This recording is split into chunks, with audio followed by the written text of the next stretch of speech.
ಎಲ್ರಿಗೂ ನಮಸ್ಕಾರ. ಶ್ರೀ ಗುರು ರಾಘವೇಂದ್ರ ಮೋಟಿವೇಶನಲ್ ಚಾನಲ್ಗೆ ಸ್ವಾಗತ ಹಾಗೂ ಸುಸ್ವಾಗತ. ಇವತ್ತಿನ ವಿಡಿಯೋದಲ್ಲಿ ಶ್ರಾವಣ ಮಾಸದಲ್ಲಿ ಬಂದಿರುವಂಥ ವಿಶೇಷವಾದಂಥ ಹುಣ್ಣಿಮೆ ಯಾವತ್ತು, ಹಾಗೆ ಈ ಹುಣ್ಣಿಮೆಯ ವಿಶೇಷ ಏನು, ಹಾಗೆ ಹುಣ್ಣಿಮೆ ತಿಥಿ ಯಾವಾಗ ಆರಂಭವಾಗಿ ಯಾವಾಗ ಅಂತ್ಯಗೊಳ್ಳುತ್ತೆ, ಯಾವ ಸಮಯದಲ್ಲಿ ಪೂಜೆಯನ್ನು ಮಾಡಬೇಕು ಅನ್ನೋದನ್ನು ಸಂಪೂರ್ಣವಾಗಿ ಇವತ್ತಿನ ಈ ವಿಡಿಯೋದಲ್ಲಿ ತಿಳಿಸಿಕೊಡ್ತಾ ಇದ್ದೀನಿ. ಹಾಗಾದರೆ ವಿಡಿಯೋನ ಶುರು ಮಾಡೋಣ. ಶ್ರಾವಣ ಮಾಸದಲ್ಲಿ ಬರುವಂಥ ಹುಣ್ಣಿಮೆಯನ್ನು ನಾವು ನೂಲು ಹುಣ್ಣಿಮೆ ಅಥವಾ ರಕ್ಷಾಬಂಧನ ಅಂತ ಆಚರಣೆ ಮಾಡ್ತೀವಿ. ಈ ದಿನ ಸಹೋದರಿಯರು ತಮ್ಮ ಸಹೋದರರಿಗೆ ಕೈಗೆ ರಕ್ಷೆಯನ್ನು ಕಟ್ಟುವಂಥ ಒಂದು ಹಬ್ಬ. ಮೊದಲಿಗೆ ಈ ಶ್ರಾವಣ ಮಾಸದಲ್ಲಿ ಬಂದಿರುವಂಥ ಹುಣ್ಣಿಮೆ ಅಥವಾ ರಕ್ಷಾಬಂಧನ ಯಾವತ್ತು ಅಂತ ತಿಳ್ಕೊಳ್ಳೋಣ. ಆ ನಂತರ ಈ ಹುಣ್ಣಿಮೆ ತಿಥಿ ಯಾವಾಗ ಆರಂಭವಾಗಿ ಯಾವಾಗ ಅಂತ್ಯಗೊಳ್ಳುತ್ತೆ ಅಂತ ತಿಳಿಸಿಕೊಡ್ತೀನಿ.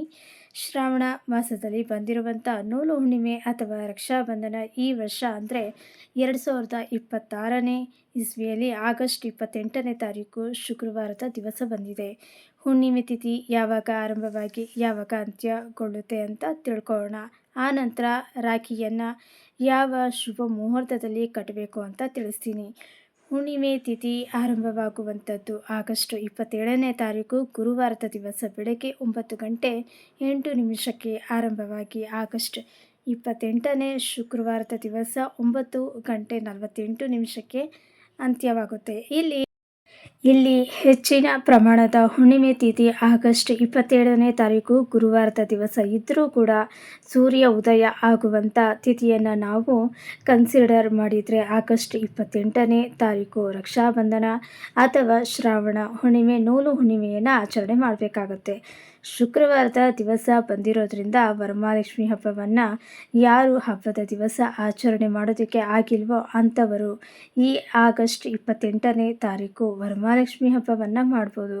ಅಥವಾ ಸಂಪತ್ ಲಕ್ಷ್ಮಿ ವೈಭವಲಕ್ಷ್ಮಿ ವ್ರತವನ್ನು ಕೂಡ ನೀವು ಆಚರಣೆ ಮಾಡ್ಬೋದಾಗಿರುತ್ತೆ.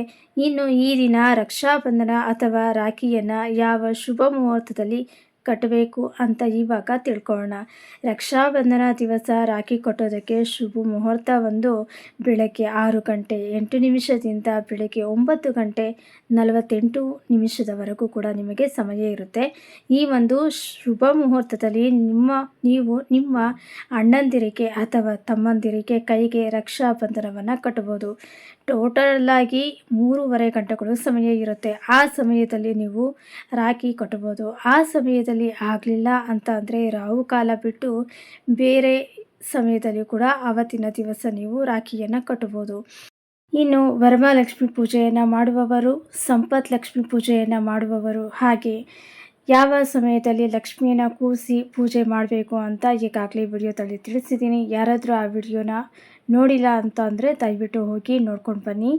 ಇನ್ನು ಹುಣ್ಣಿಮೆ ಹಾಗೆ ಶ್ರಾವಣ ಮಾಸದಲ್ಲಿ ಬಂದಿರುವಂಥ ವಿಶೇಷವಾದಂಥ ನೂಲು ಹುಣ್ಣಿಮೆ ದಿವಸ ನೀವು ಸತ್ಯನಾರಾಯಣ ಸ್ವಾಮಿ ವ್ರತವನ್ನು ಮಾಡ್ತಾಯಿದ್ರೆ ಸತ್ಯನಾರಾಯಣ ಸ್ವಾಮಿ ಪೂಜೆಯನ್ನು ಕೂಡ ನೀವು ಆವತ್ತಿನ ದಿವಸ ಮಾಡ್ಬೋದು. ಹೊಸ ಮನೆ ಹಾಲುಕ್ಕಿಸಬೇಕು, ಗೃಹ ಪ್ರವೇಶ ಮಾಡಬೇಕು ಅಂತ ಅಂದ್ಕೊಂಡಿರೋರು ಕೂಡ ಆ ದಿನ ನೀವು ಮಾಡ್ಬೋದು. ನೋಡಿದ್ರಲ್ಲ ಸ್ನೇಹಿತರೆ, ಇವತ್ತಿನ ಈ ವಿಡಿಯೋದಲ್ಲಿ ಶ್ರಾವಣ ಮಾಸದಲ್ಲಿ ಬಂದಿರುವಂಥ ನೂಲು ಹುಣ್ಣಿಮೆ ಅಥವಾ ರಕ್ಷಾಬಂಧನ ಯಾವತ್ತು, ಹಾಗೆ ಕಟ್ಟೋದಕ್ಕೆ ಯಾವ ಶುಭ ಮುಹೂರ್ತದಲ್ಲಿ ಒಳ್ಳೆಯದು ಅನ್ನೋದನ್ನು ತಿಳಿಸ್ಕೊಟ್ಟಿದ್ದೀನಿ. ಇವತ್ತಿನ ಈ ವಿಡಿಯೋದಲ್ಲಿ ನಿಮ್ಮೆಲ್ರಿಗೂ ಇಷ್ಟ ಆಗಿದೆ, ಹಾಗೆ ಉಪಯೋಗ ಆಗಿದೆ ಅಂತ ಭಾವಿಸ್ತೀನಿ.